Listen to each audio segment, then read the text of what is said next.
Mi nombre es Óscar López Pulecio y he escrito para Las Dos Orillas una nota referente a uno de los grandes debates de la política en el mundo, que es la diferencia que hay entre los estados participativos y los estados representativos en política. Y se llama Un curioso abuso de las mayorías. Dos sucesos, uno colombiano, el otro británico, han causado grandes desórdenes políticos por la aplicación del procedimiento más inocente de todos: preguntarle a la gente su parecer. Parecería algo muy básico y legítimo en una democracia, solo que esta, entendida solo como el gobierno de las mayorías, se ajusta mucho a la definición que de ella diera Jorge Luis Borges: un curioso abuso de la estadística. La Constitución colombiana de 1991 estableció una serie de mecanismos de participación ciudadana por considerar que la democracia participativa,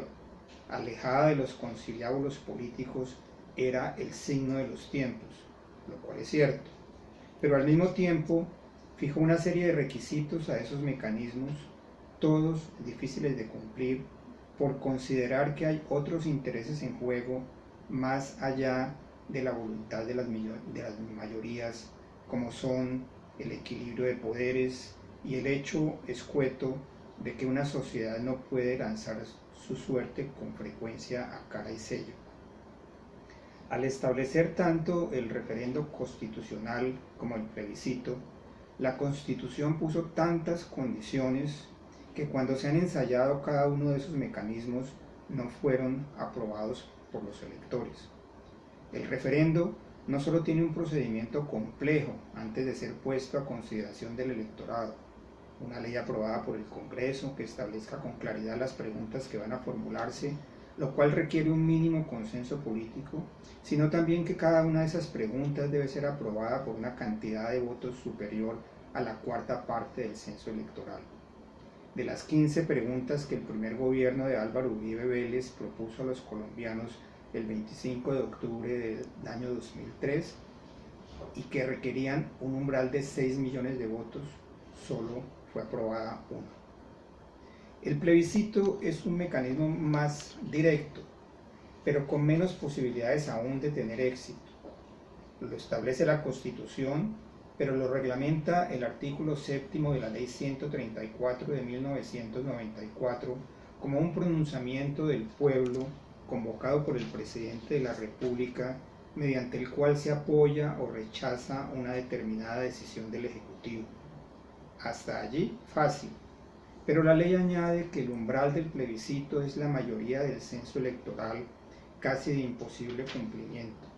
y si ese umbral se pasa, debe ser aprobado por una suma de votos que exceda la mitad de ellos. Aunque el gobierno de Juan Manuel Santos modificó por ley el elevado umbral que había sido establecido por ley, un error técnico de los redactores de la Constitución de 1991, y lo redujo del 50 al 13%, con argumentos que fueron otro curioso abuso de la aritmética,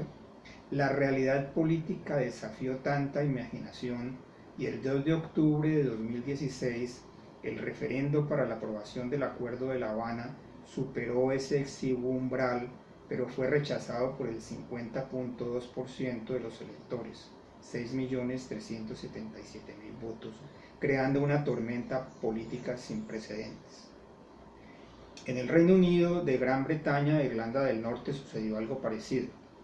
Sin constitución escrita ni tradición de referendos, la ley está formada por una serie de estatutos consagrados por la costumbre. El gobierno conservador de David Cameron,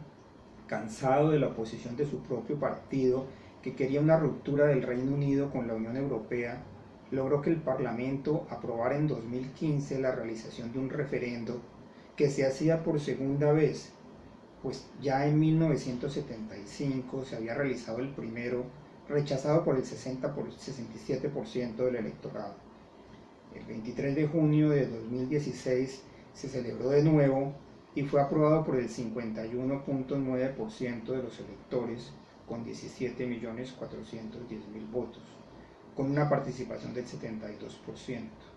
no ha tenido desde entonces el Reino Unido ni los 3 primeros ministros que han tratado sin éxito de sacar esa decisión adelante un minuto de paz política. Lo que sucedió fue que Colombia no podía darse el lujo de rechazar el acuerdo de paz de La Habana y hubo que recurrir a todos los expedientes políticos y legales para que el no de las urnas se convirtiera en el sí del Congreso y la Corte Constitucional, dejando el mal sabor de la burla de la decisión mayoritaria que todavía dura. Y el Reino Unido no podía darse el lujo de salirse de la Unión Europea como si se tratara de un divorcio de un matrimonio sin amor, sin hijos y sin bienes. Es de tal magnitud el costo económico, social y político de esa salida que 3 años después se considera un imposible y están puestas las bases para un nuevo referendo cuyos resultados en apariencia serían favorables a la permanencia en la Unión Europea.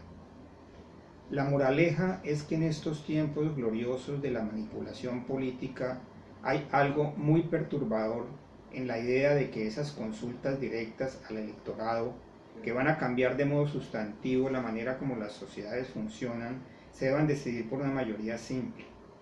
Si en el mismo Congreso existe el mecanismo de las mayorías calificadas de 2/3 partes para decidir asuntos que se consideran muy importantes, con mayor razón deberían existir en temas como los referendos constitucionales o los plebiscitos. Con el requisito de las 2/3 partes para su aprobación, ni el referendo británico sobre el Brexit hubiera sido aprobado, ni el plebiscito sobre el acuerdo de paz de La Habana se hubiera presentado y todos seríamos más felices.